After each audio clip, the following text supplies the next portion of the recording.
nakita ang dako kay nga bukid. And I saw myself with a big bag O on ako my back, nakita ang paglingon nga nagdadala ko ang backpack sa mong likod. full of rocks, Nagpuno sa bato. and doing one good work O adunay daw sa kapuluhaton. was like taking one step up that mountain with a backpack full of rocks. O ako nagdadala ni anang pagsulod sa kung asa kong likod nga adunay mga bato inahinay. To do good works was so hard, Ang paghimo maayong mga buhat lisod dili kaayo. but to sin, Apan this was so easy. karon nahimo sa iyo.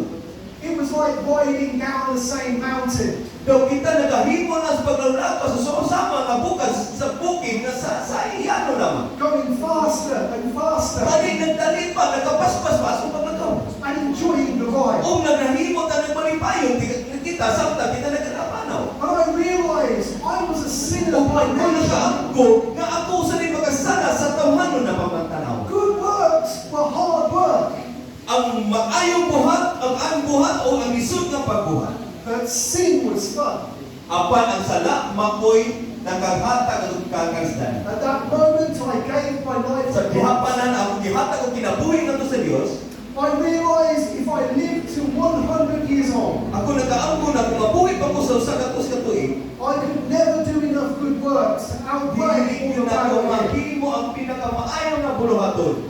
And that day I became born again. O anong panahon na ako nagbago, nakaw pag-usa. I felt God lift the weight from Ako me. gibating ang Dios bikuha sa gipugaton sa akong likod.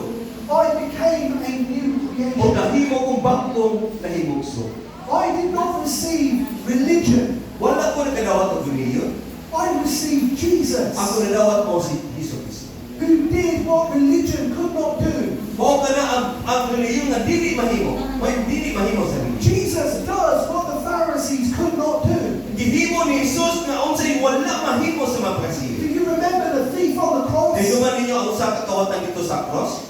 The Pharisees couldn't help him. Ang gani ang mga Pariseo dili makatabang kaniya. The religious leaders could not help Ang him. reliyoso nga mga pangulo dili makatabang kaniya. But he looked to Jesus Apat tanaw ni Jesus. and he said, "Remember me Ingon si Jesus, ingon tanaw siya kang Jesus, ingon siya, hinumdumi ako. when you enter into your Kung kingdom." ikaw mo adto na sa imong ginuriya. And Jesus said, O si Jesus ingon kaniya, "Today karon you will be with me in paradise." uban ka kanako dito sa paraiso. Today, Karon, religion does not say today. ang reliyon wala mag-ingon kaninyo karon. Religion says if you do all these Ang good reliyon works naman nagaingon sa kung inyo kini pagabuhaton, and you keep all these commandments o inyo tuho ang inyong tunamon ang iyang mga sugo, and you satisfy the leaders, na imong dagaag o katagbawan ang mga pangulo, then maybe in 10 years we'll siguro be sa napulong considered. katuig, ang bato na mo sa langit. Jesus looked at this Ang thief pan si Jesus nagtanaw ni kawatan. and said, "Today, Kung nagtanaw sa karon ang lawa. what did this thief have? What did this thief have? Kung sa man ni adlaw, Nothing. kani wala. He had nothing. Kani kawatan wala ni sa iya. He had nothing but Jesus. Ang iya lamang ang nagkawatan, kung dili si Jesus lang ang naa kaniya. I had nothing to offer, Bisa wala ko'y mahalad pa, wala ko'y mahatag din. but Jesus is my everything. Apan si Jesus mo'y akong katanan-tanan. 30 years ago, I gave my life to Kahit Christ. nakatugis mi agi, akong gihatag akong kinabuhi. And God has raised me up to be a O ang minister, Diyos mi patubok na ako, o miatimat ka na ako, o sa ka ministro, a missionary. o sa ka missionary, And next February, magbubuhat. God will plant me in the Philippines as a missionary. O iya akong ipadala din sa Pilipinas, ikaw na missionary. Because with God, nothing is impossible. O ako nagatuon na sa Diyos, wala imposible. I want to read to you a passage of scripture. Nakoy ibasa ko din usa ka John 19, usa ka bersikulo. verses 28 to 30. Juan 19. After this, Jesus, knowing that all things were now accomplished, that the scripture might be fulfilled, said, "I thirst." Now a vessel full of sour wine was sitting there, and they filled a sponge with sour wine, and put it on hyssop, and put it to his mouth. So when Jesus had received the sour wine, he said, "It is finished. And bowing his head, he gave up his spirit. Kung si Levi 28 nga to kayo pa. Naibalo si Jesus nga human nga ang tanan o karon matuman ang kasulatan ningon siya, giuhaw ako. May usa dito sa sudanan nga puno sa aslo nga bino, busag ituslog sa mga sundalo ang espuma sa bino o gitaod dayon nila kini sa tungoy sa usa ka isupo nga tanong o gipaduol sa papa ni Jesus. Sa dihang nagsubsob na siya niini, mingon siya na humana.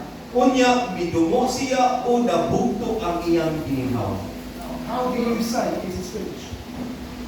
Nahuman ko na, natapos ko.